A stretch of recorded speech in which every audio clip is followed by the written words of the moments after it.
faith grows in the dark. There is a kind of silence that is not merely the absence of sound. It is a silence that weighs on you. A silence that echoes within the soul. A silence that shows up precisely when we most need to hear an answer. Perhaps you have already experienced this. Perhaps you are living it right now. You pray, you wait, you ask for direction, you seek comfort, and heaven seems quiet. It is not that you have stopped believing. It is not that you have stopped praying. On the contrary, often it is during seasons of deeper seeking that the silence becomes more noticeable. You speak, but you do not feel a response. You ask, but you see no movement. You wait, but nothing seems to change. And that is when the quiet doubt begins. Is God even listening? That thought can be frightening. It can create guilt. It can bring spiritual insecurity. Because we were taught that God answers, that He guides, that He speaks. And when we do not perceive that response, the mind begins to form questions we do not know how to answer. But before drawing any hasty conclusions, there is something that must be understood. God's silence is not abandonment. And the fact that you do not hear does not mean He is not acting. Even so, that does not lessen what the silence feels like. There are moments in life when the heart grows tired. You have already tried to be strong. You have already tried to trust. You have already tried to wait. But when time passes and nothing changes, the wait increases, and the silence becomes hard to endure. Maybe it is a prayer you have been praying for months. Maybe it is an answer that never came. Maybe it is a situation that remains unresolved. Maybe it is a pain that is still there, even after so many tears poured out in prayer. And then comes the question many are afraid to say out loud: why isn't God answering? It is not a question of rebellion. It is a question of pain. The Bible is full of people who went through this. Yet when we are living in silence, we feel as though we are the only ones. King David wrote words that reveal this exact feeling. In one of his psalms, he cries out, "How long, Lord?" That is not the voice of someone distant from God. It is the voice of someone who knew Him deeply, someone who had intimacy, someone who had seen miracles. And even so, there were moments when he did not understand what was happening. God's silence is not modern. It is not exclusive to our generation. It is a human experience that spans centuries. But why does it hurt so much?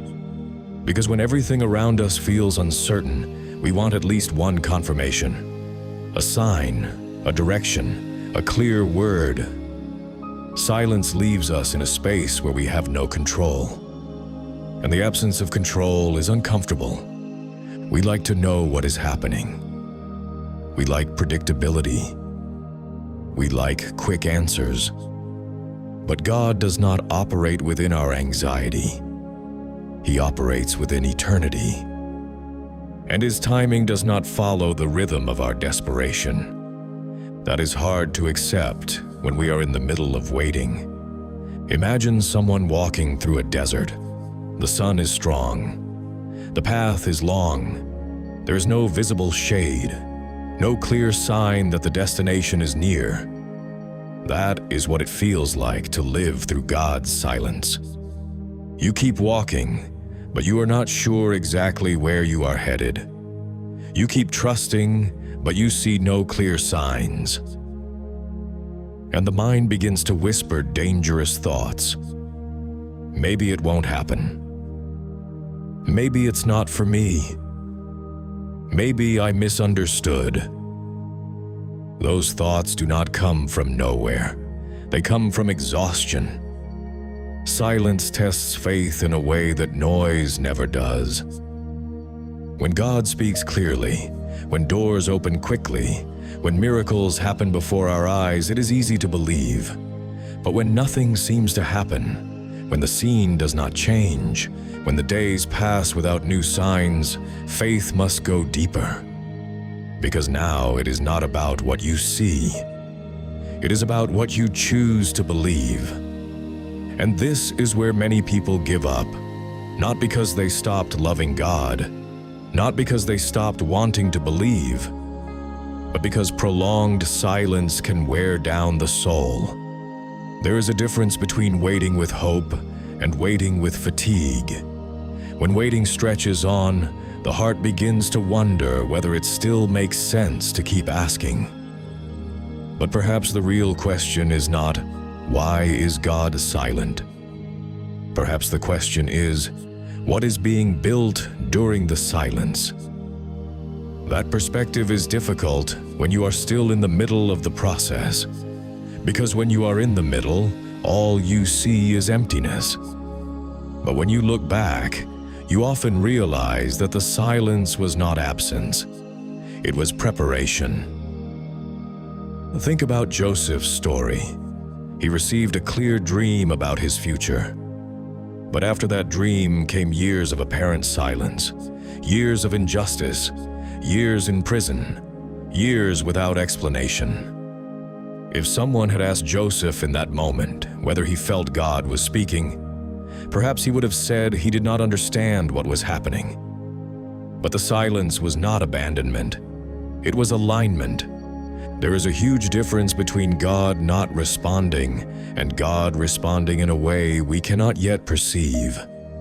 Sometimes, silence is the answer. Not because God wants to ignore us, but because some answers can only be understood after we have grown enough to carry them. And here is something rarely said. God's silence reveals what our faith is truly resting on. If our faith depends on quick answers, it is fragile. If it depends on constant signs, it is unstable. But if it learns to remain even when there are no visible signs, it becomes mature.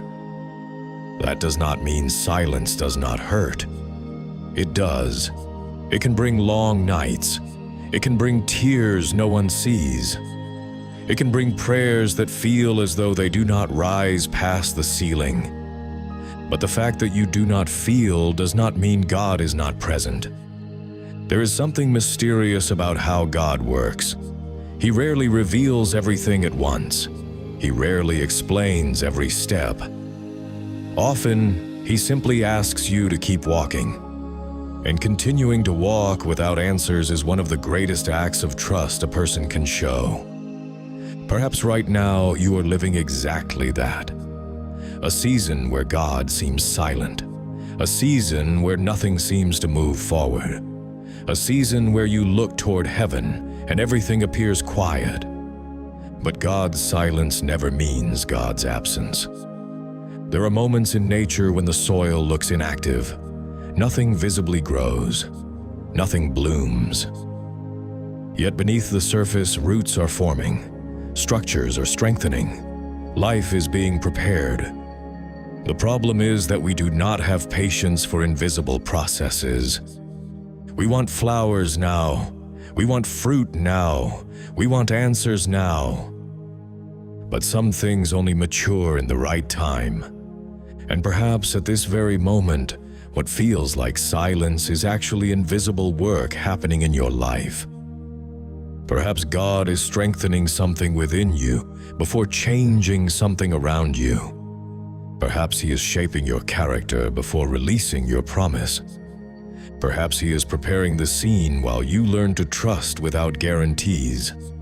Silence may be uncomfortable, but it can also be formative.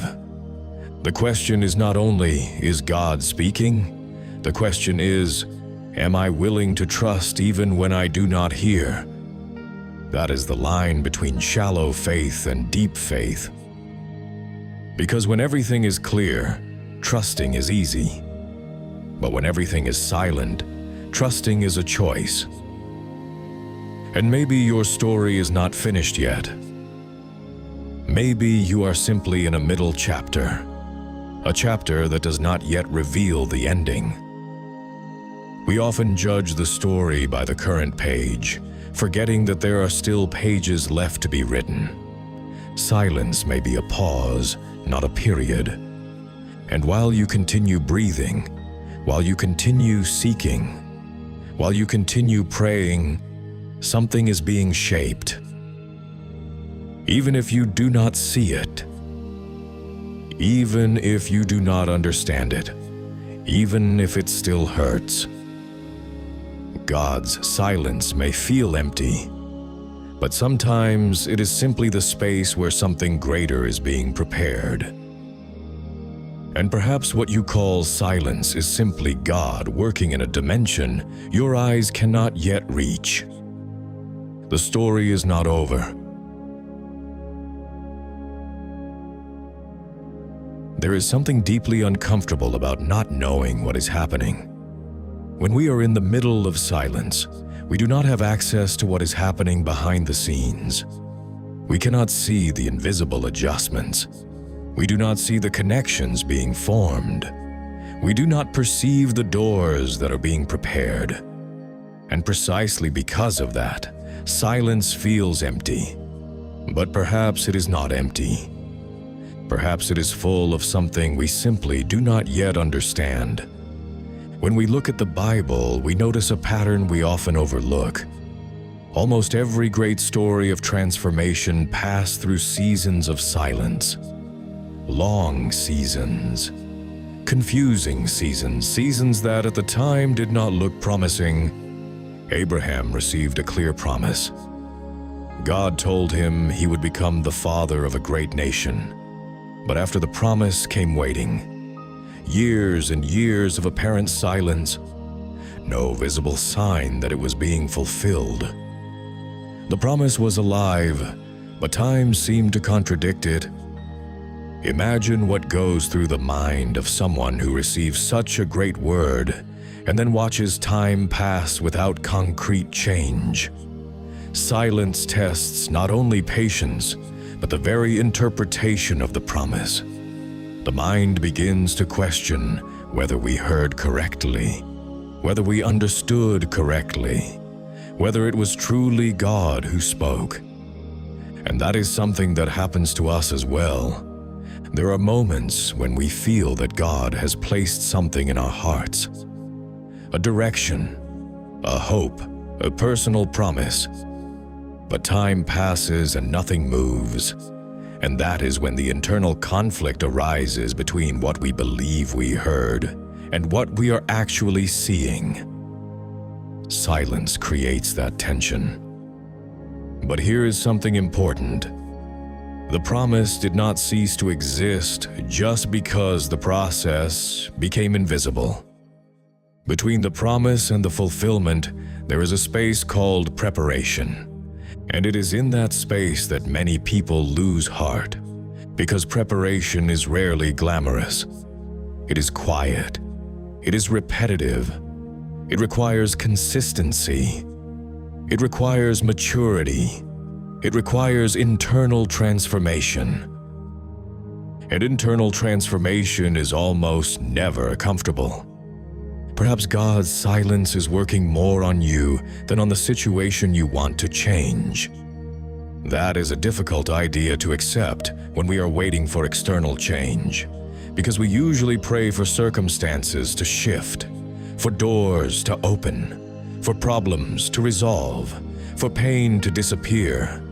But what if, before changing the scene, God is shaping the character? What if the silence is forming a stronger version of you? The challenge is that while we are being shaped, we do not feel progress. We feel stagnation. It seems like we are in the same place. It feels like nothing is evolving. It feels like life is on pause. But internal growth is rarely noticeable in the moment it happens. Just as muscles grow stronger during rest, rather than during visible exertion, the soul is often strengthened during seasons of silence. Think about David's story.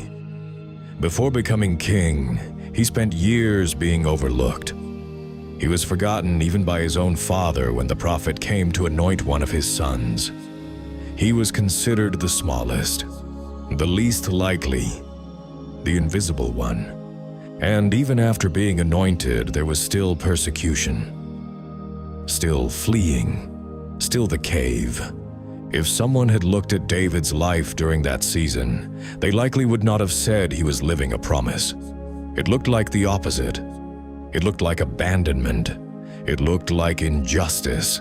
It looked like silence. But what was happening during that time? He was learning to trust without stability, learning to lead without a throne, learning to depend on God when everything around him was uncertain. The silence was producing structure. There is something we rarely realize.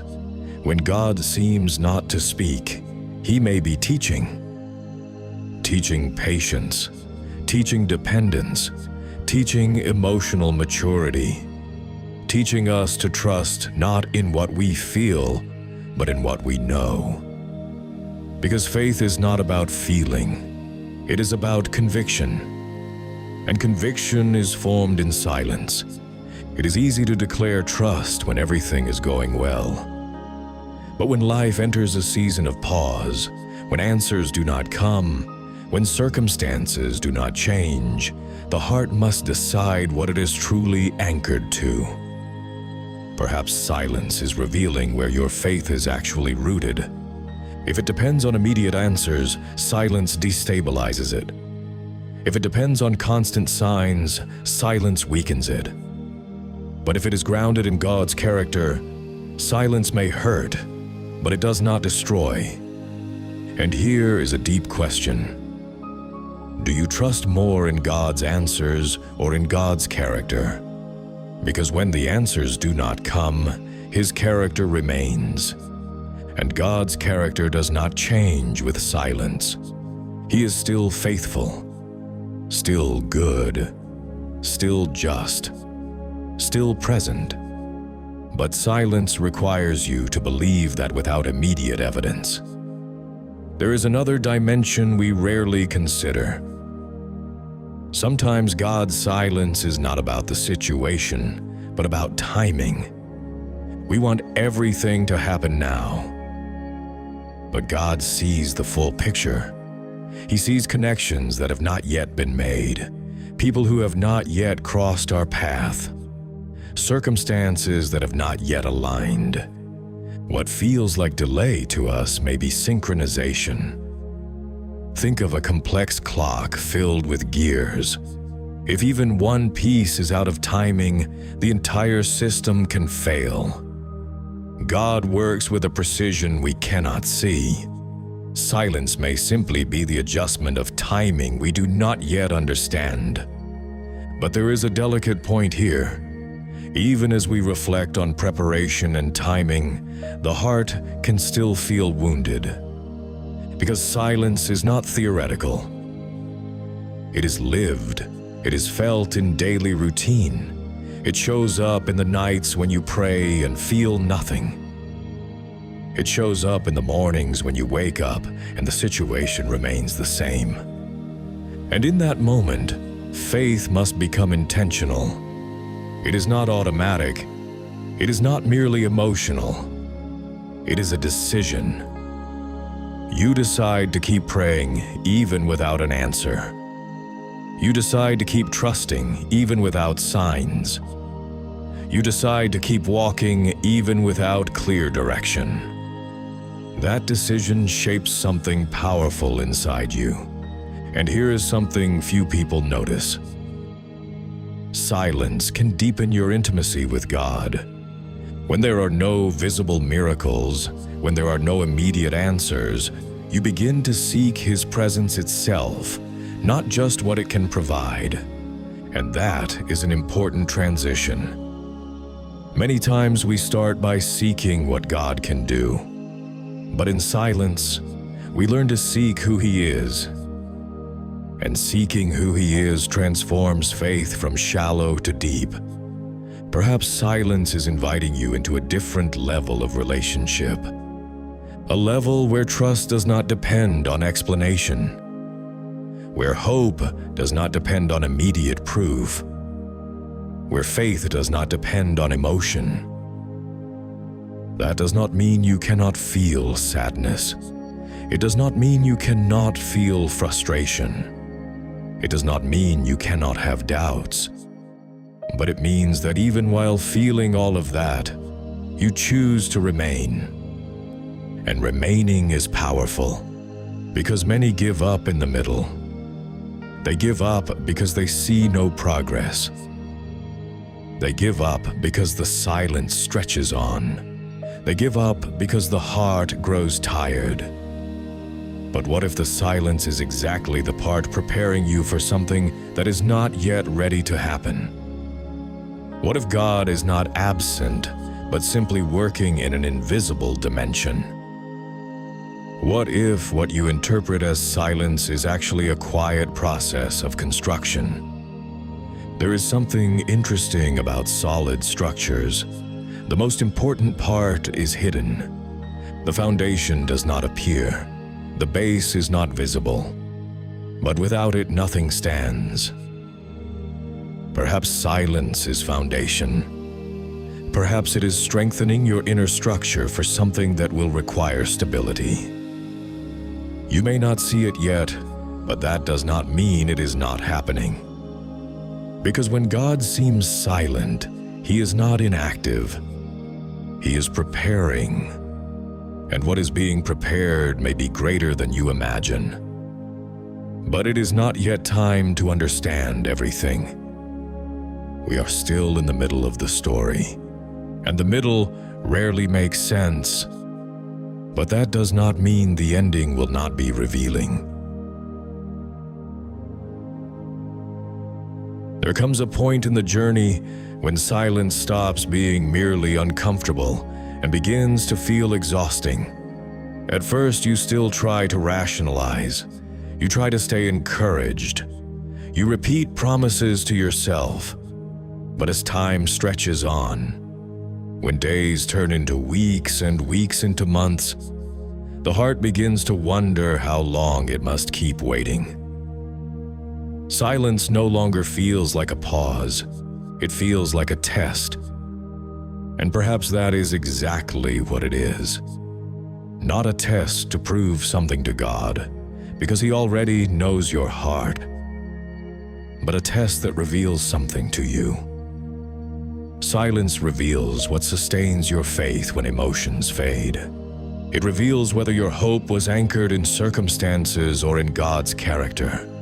It reveals whether you were seeking answers or seeking His presence. There is a kind of faith that is born in clear seasons, when everything is working well. That faith is sincere, but it has not yet been deepened. And there is another kind of faith that is born in the dark, when nothing seems to move. That faith is different. It is not fed by visible signs, but by inner conviction. It grows not because it sees, but because it chooses to trust. Think about Job's story, a man of integrity, faithful and upright. And yet he walked through one of the most silent and painful seasons described in Scripture. He cried out, he questioned, he expressed his anguish. And for a long time, there was no clear answer, no immediate explanation, no instant relief. There was silence, and that silence did not mean God was absent. It meant something greater was unfolding. Something beyond immediate understanding. But in the middle of the process, Job did not have the full picture. He only had the experience of pain and unanswered questions. Perhaps what challenges us most is not the pain itself, but the absence of explanation. When we understand the purpose of pain, we can endure it more easily. But when we do not understand, silence amplifies the feeling of abandonment. And here we must face a difficult truth. God does not always explain the process while it is happening. Often, understanding comes later. Sometimes much later. That requires spiritual maturity that is not born in comfort. It is born in confrontation with uncertainty. It is born when you decide to keep going without guarantees. There is something important about silence. It creates space, and what you do with that space determines what will be built inside you.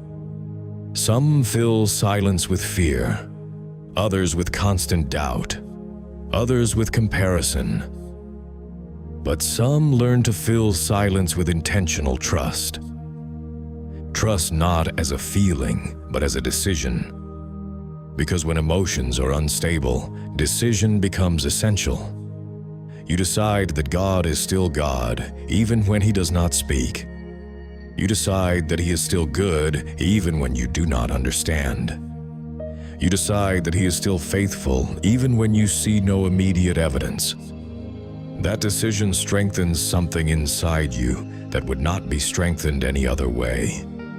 There is also an illusion we must dismantle. The idea that God is present only when we feel His presence. Feeling is not a reliable measure of spiritual reality. There are moments when God's presence is intensely felt, and moments when it is quiet and subtle. But silence is not absence. It is a different expression. Sometimes silence teaches us to walk by faith and not by feeling. If we depend only on what we feel, our spirituality becomes unstable. Feelings change, emotions fluctuate, but God's character remains. And perhaps silence is inviting you to rely less on what you feel and more on what you know. You know He has been faithful before. You know there were moments when He answered. You know there were rescues you only recognized later. You know doors have opened when they seemed impossible. That memory fuels faith during silence. But something even deeper is happening. When God seems silent, He may be training your ability to remain. To remain when it would be easier to quit. To remain when shortcuts seem tempting. To remain when blame feels easier. To remain when withdrawing feels safer. Remaining builds spiritual endurance. And endurance is essential to sustain greater promises. Imagine receiving something significant without having developed the emotional and spiritual stability to manage it. Silence prepares internal structure. It teaches patience. It teaches self-control. It teaches humility. It teaches dependence. These qualities are not developed in environments of immediate answers. They are developed in waiting. Perhaps you are in a season where the only thing you can do is continue. There is no new direction, no visible change, only continuity. And continuity may seem insignificant, but it is powerful. Continuing to pray even when you feel nothing. Continuing to trust even when you do not understand. Continuing to believe even when the scene appears unmoved. This forms a kind of faith that is not easily shaken. And here is something we rarely notice. Silence also reveals our attachments. When God does not respond the way we want, we are confronted with our expectations. Did we truly want God's will, or did we want God to validate our will? Were we seeking direction or confirmation of what we had already decided? Silence dismantles illusions. It forces us to examine motivations, to reevaluate priorities, to realign desires. This is not punishment. It is purification. Because when our desires align with God's will, peace replaces— but alignment rarely happens without discomfort. There is another layer of silence few consider: the building of quiet intimacy. Not every relationship is made of words. There are moments when two people sit together in silence and still share deep connection. Silence does not mean distance. It means confidence in presence. Perhaps God is teaching you to recognize His presence beyond words. Perhaps He is developing a different sensitivity where you begin to notice care in subtle details, in unseen protection, in daily provision, in renewed strength to keep going. Silence can be an invitation to see differently. And as you learn this, something shifts internally. Anxiety begins to lessen because you realize you do not need absolute control. The pressure for immediate answers weakens because you understand that God's timing is not delay. It is precision. But the journey is not finished. Because there is still a question to face.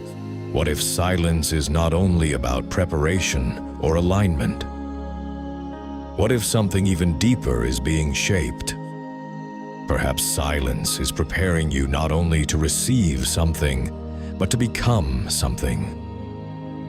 To become more resilient, more mature, more aware, more confident, more grounded. Because who you become is more important than what you receive.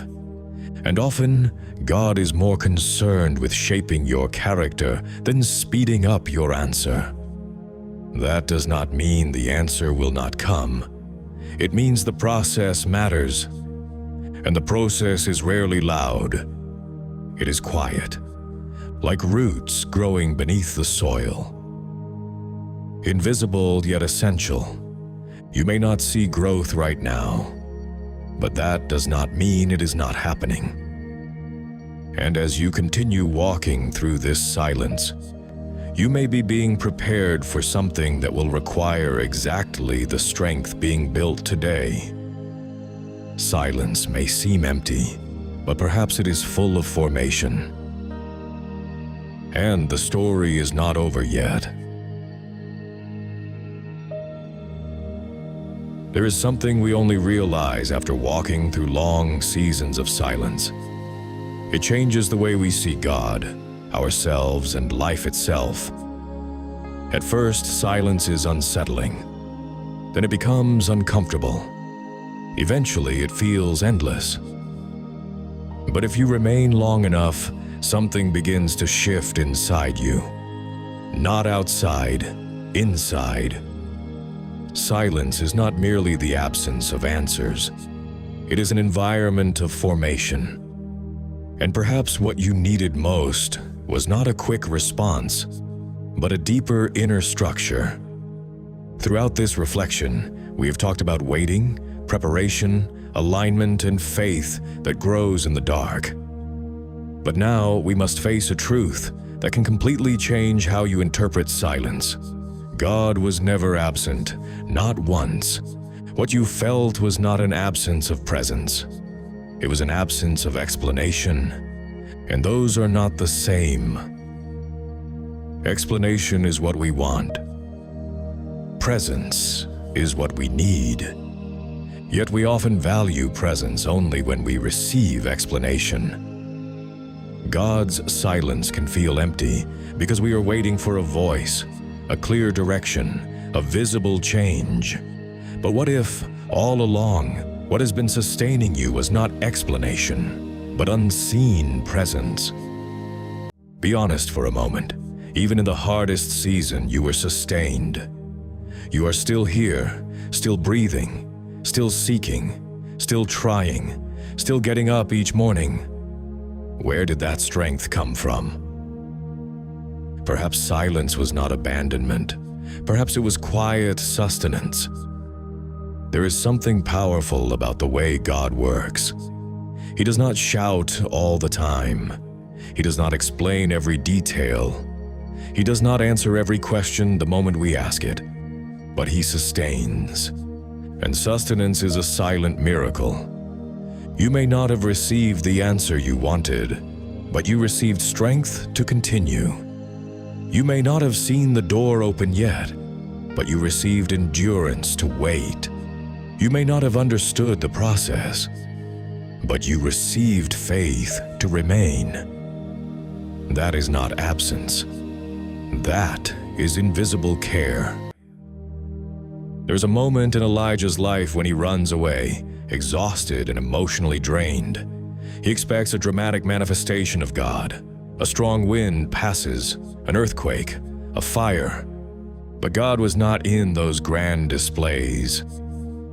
Then came a gentle whisper, and there was His presence. Silence is not always the lack of God. Sometimes it is the way He chooses to reveal Himself. Perhaps you were waiting for the strong wind, but God was in the whisper. Perhaps you were expecting the earthquake, but He was in the stillness. Our hearts often associate God with visible, extraordinary events, but He also works in the unseen ordinary. And when you learn this, something changes deeply. You begin to realize that silence is not emptiness. It is space. Space to mature. Space to trust. Space to strengthen roots. Space for unrealistic expectations to be adjusted. Space to transform emotional faith into grounded faith. Because emotional faith fluctuates, grounded faith remains. And perhaps during all this time, God was building a faith that does not depend on quick answers. A faith that does not break at the first frustration. A faith that does not collapse when time stretches longer than expected. A faith that learns to rest even without understanding. This does not mean answers will never come. It means that when they do, you will be different. And here is something essential. Silence is not the final chapter of your story. We tend to interpret the middle as if it were the end. When we are in the middle of waiting, it feels permanent. When we are in the middle of pain, it feels definitive. When we are in the middle of silence, it feels absolute. But the story is still being written. Joseph did not know prison was not the end. David did not know the cave was not his destination. Job did not know pain was not his final chapter. Abraham did not know waiting was not the cancellation of the promise. And you do not yet know what is still being prepared. Silence may be a pause, but a pause is not a period. A pause is preparation for the next part. Perhaps God was waiting for the right moment to act. Perhaps He was aligning circumstances you cannot yet see. Perhaps He was working in people, in settings, in invisible details that will one day make sense. But while all that was happening, He was also working in you. And that changes everything. If silence produced more patience in you, it had purpose. If it produced a deeper dependence, it had purpose. If it produced maturity, it had purpose. If it produced greater awareness of your own heart, it had purpose. Perhaps the greatest transformation was not in the situation, but in your internal structure. And that is something no one can take from you. There is also a kind of confidence that only comes after walking through silence. It is the confidence that says, even if I do not understand now, I know God remains who He has always been. Even if I see no movement, I know He remains faithful. Even if I hear no answer, I know He remains present. That conviction is not born in seasons of immediate response. It is born in perseverance, and perhaps you do not even realize it, but by continuing, by remaining, by not giving up when everything seemed quiet, you demonstrated a strength you did not know you had. Silence revealed your resilience. And it revealed that your faith does not depend solely on visible miracles. But let this be clear. If you are in the middle of silence, it does not mean it will always be this way. This is not a permanent sentence. It is a season. Seasons change. Night does not last forever. Winter is not eternal. A pause is not final. And when the next season comes, you will look back and realize that silence was not empty. It was formative. You may one day say, "That was where my faith matured. That was where I learned to trust beyond emotion. That was where I understood that God is not defined by the speed of his answers, but by the consistency of his character." And that realization is freeing. Because now your faith is no longer tied to the need for constant explanations. It is anchored in who God is. And when your faith is anchored there, silence loses its power to destabilize you. It may unsettle you, but it will not break you. It may hurt, but it will not destroy you. It may confuse you, but it will not erase your conviction. Perhaps you are still waiting. Perhaps you have not yet seen the answer. Perhaps the scene still looks the same. But one thing is certain. You are not the same. Silence has already transformed something in you. And that means it had purpose. If this message spoke to your heart, if you have gone through or are currently going through a season where God seems silent, know that you are not alone. This experience has been part of the journey of many men and women of faith throughout history, and it is not the end of your story.